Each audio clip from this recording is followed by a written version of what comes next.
Hi everybody. Now we're ready for chapter 29, The New Home in the Old Pasture, and that's the last chapter of Old Granny Fox. Might start a new book in a day or so after this one's finished.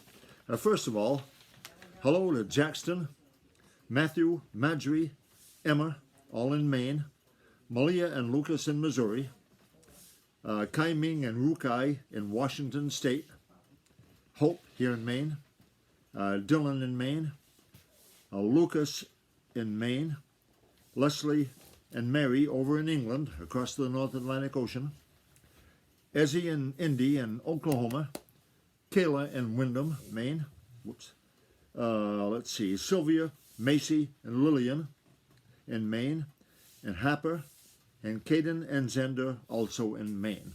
Hi everybody. The last chapter of Old Granny Fox, titled The New Home in the Old Pasture. Who keeps a watch upon his toes need never fear he'll bump his nose. That's from Old Granny Fox. Now there is nothing like being shut in alone in the dark to make one think. A voice inside of Reddy began to whisper to him. If you hadn't tried to be smart and show off, you wouldn't have brought all this trouble on yourself. And Old Granny Fox, said the voice. I know it, replied Reddy right out loud, forgetting that it was only a small voice inside of him.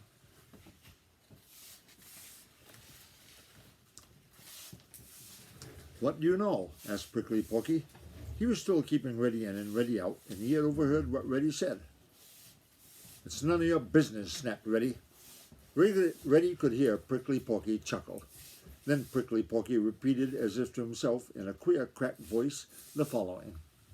Rudeness never pays, nor is there gain in saucy ways. It's always best to be polite and never give way to ugly spite. If that's the way you feel inside, you'd better all such feelings hide. For he must smile who hopes to win, and he who loses best will grin. Reddy pretended he hadn't heard. Prickly Porky continued to chuckle for a while. Finally, Reddy fell asleep.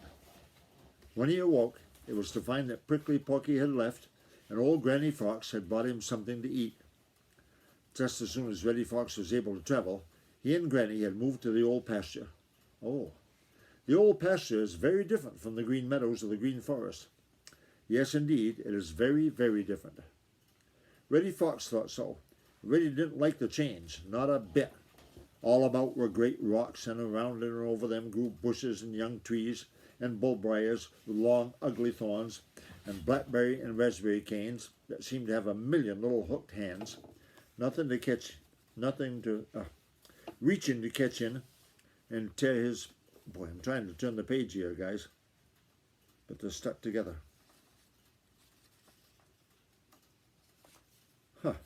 Well, I guess not they had. Had one page after all. Reach in to catch in and tear his red coat and scratch his face and hands. There were little open places where wild-eyed young cattle fed on the short grass.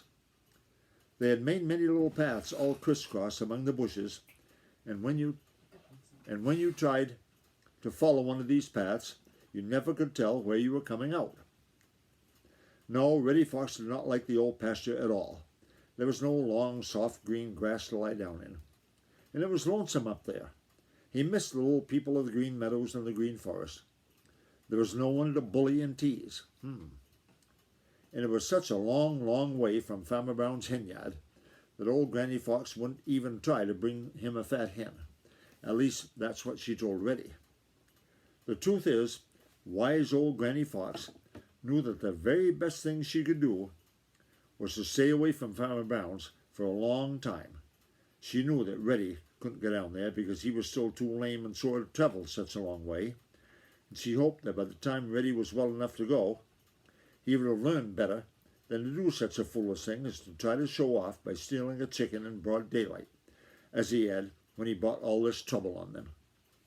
Down on the green meadows, the home of Granny and Reddy Fox had been on a little knoll, which you know is a little low hill, right where they could sit on their doorstep and look all over the green meadows. It had been very, very beautiful down there. They had made lovely little paths through the tall green meadow grass, and the buttercups and daisies had grown close up to their very doorstep.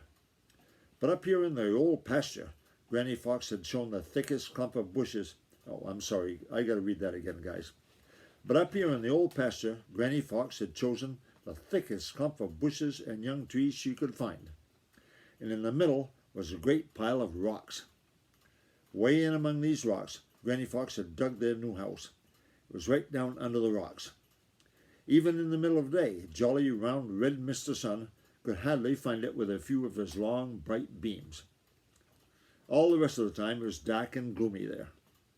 No, Reddy Fox didn't like his new home at all. But when he said so, old Granny Fox boxed his ears. I bet she did. "It's your own fault that we've got to live here now," said she. "It's the only place where we are safe. Farmer Brown's boy never will find this home, and even if he did, he couldn't dig into it as he did our old home on the Green Meadows. Here we are, and here we've got to stay, all because a foolish old fox thought himself smarter than anybody else and tried to show off." Reddy hung his head. "I don't care," he said, which was very... Oh, here we go again, trying to get the pages separated. There. Reddy hung his head. "I don't care," he said, which was very, very foolish, because you know he did care a very great deal. And here we will leave wise old Granny Fox and Reddy safe, even if they do not like their new home. You see, Lightfoot the Deer is getting jealous. He thinks there should be some books about the people of the Green Forest, and that the first one should be about him. Because we all love Lightfoot the Deer, the very next book is to bear his name, Lightfoot the Deer. We might read that one next, and we might not. We'll see. Well, that's the end of old Granny Fox. That was a good book, and I've had a lot of fun reading it. Hope you all enjoyed it. We'll start another book right away, okay? Okay, bye, everybody. And bye, Granny and Reddy Fox.